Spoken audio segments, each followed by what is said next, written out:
Bienvenidos sean todos a Preguntas y Respuestas en la Historia de la Iglesia. Este es un podcast donde haremos un viaje en el tiempo para conocer más sobre la historia de la Iglesia. Recordemos, ser cristiano es ser parte de la historia y crecer como cristiano es ser un estudioso de la Iglesia. Hoy estaremos hablando sobre el misticismo. ¿Qué es el misticismo? ¿Qué es el misticismo cristiano? ¿Cuáles son las causas? Y finalmente, ¿cómo podemos comprender más desde el punto de vista bíblico sobre el misticismo? Según el diccionario de la Real Academia Española, define misticismo como un estado extraordinario de perfección religiosa, que consiste esencialmente en cierta unión inefable del alma con Dios por el amor, y va acompañado accidentalmente de éxtasis y revelaciones. En una forma más sencilla, podemos definirlo como la búsqueda de una experiencia religiosa más profunda a través de una comunicación directa e inmediata con Dios, poniendo a un lado el intelecto y descansando más bien en la intuición y en la iluminación interior. Muchos se basan en Juan capítulo 1, versículo 9. Muchos místicos insisten en que debemos buscar en nuestro interior la luz divina que todos llevamos dentro. ¿Qué es el misticismo cristiano? Es aquella que ofrece un conocimiento directo de Dios mediante experiencias y estados mentales extraordinarios. En el siglo XIV floreció el misticismo, un movimiento que ha tenido influencia en la Iglesia hasta nuestros días.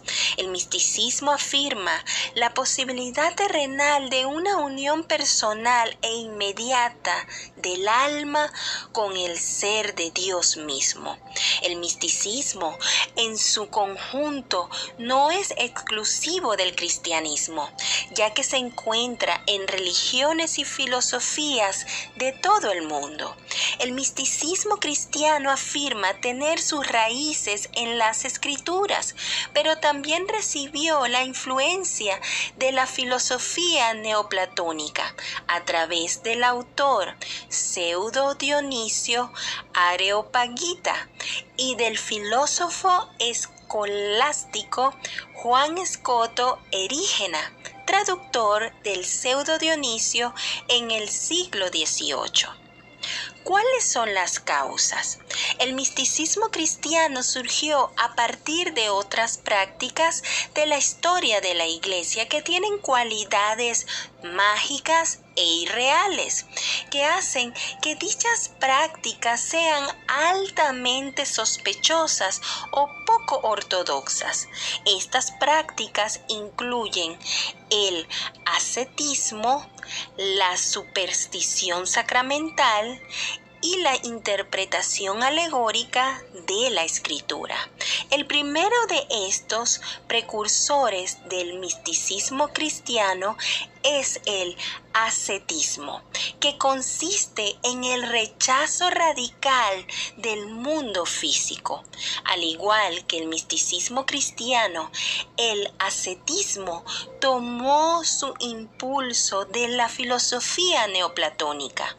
Luego, las supersticiones surgieron de la influencia de las religiones de misterio greco-romanas, como el culto a Mitra Mitra e Isis, que influyeron en la iglesia con creencias místicas y mágicas sobre el poder de los rituales especiales.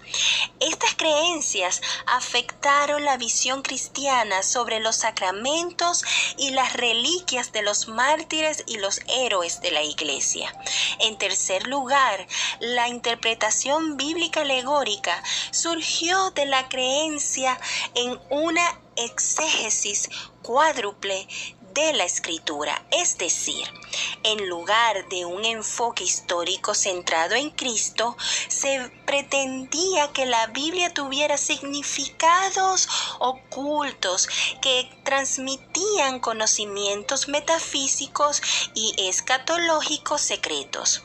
¿Qué impulsó este deseo de experimentar lo extraordinario y de alcanzar nuevos niveles de conciencia?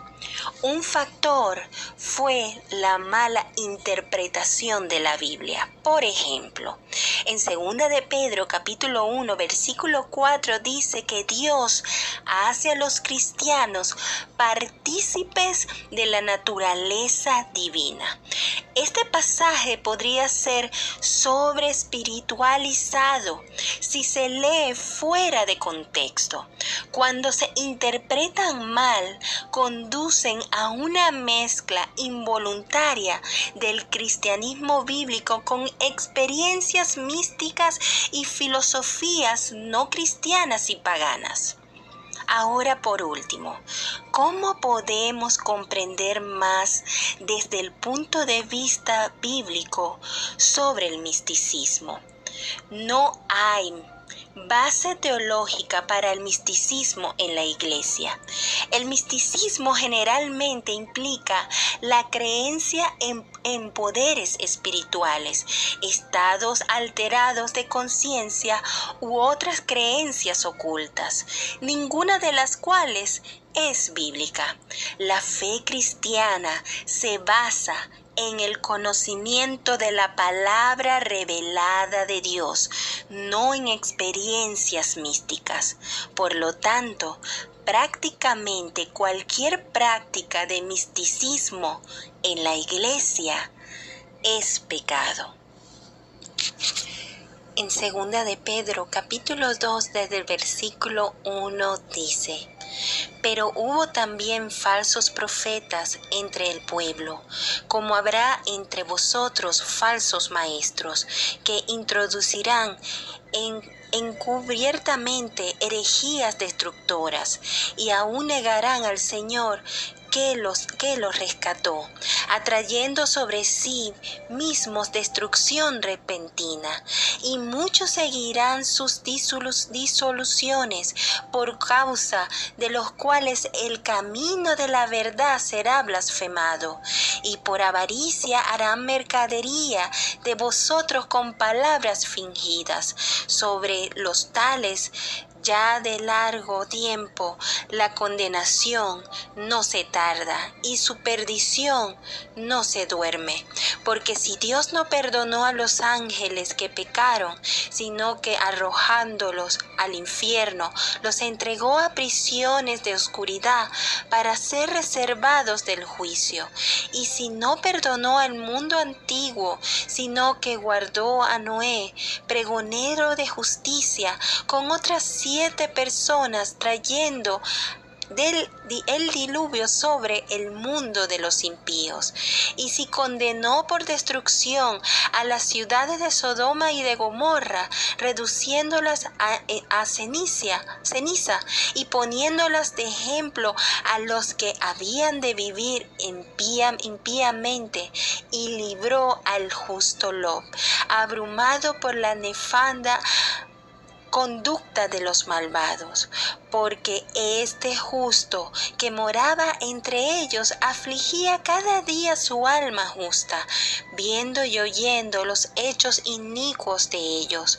Sabe el Señor librar de tentación a los piadosos y reservar a los injustos para ser castigados en el día del juicio, y mayormente a aquellos que siguiendo la carne andan en concupiscencia violencia e inmundicia y desprecian el señorío. Atrevidos y contumaces, no temen decir mal de las potestades superiores, mientras que los ángeles, que son mayores en fuerza y en potencia, no pronuncian juicio de maldición contra ellas delante del Señor. Pero estos, hablando mal de cosas que no entiende, como animales irracionales, nacidos para presa y destrucción, perecerán en su propia perdición. Hay misterio. Sin embargo, la manera en la que estamos llamados a vivir no es nada misterioso. Estudiemos la palabra de Dios, busquemos honrar a Dios y permitamos que su Santo Espíritu obre en cada uno de nosotros.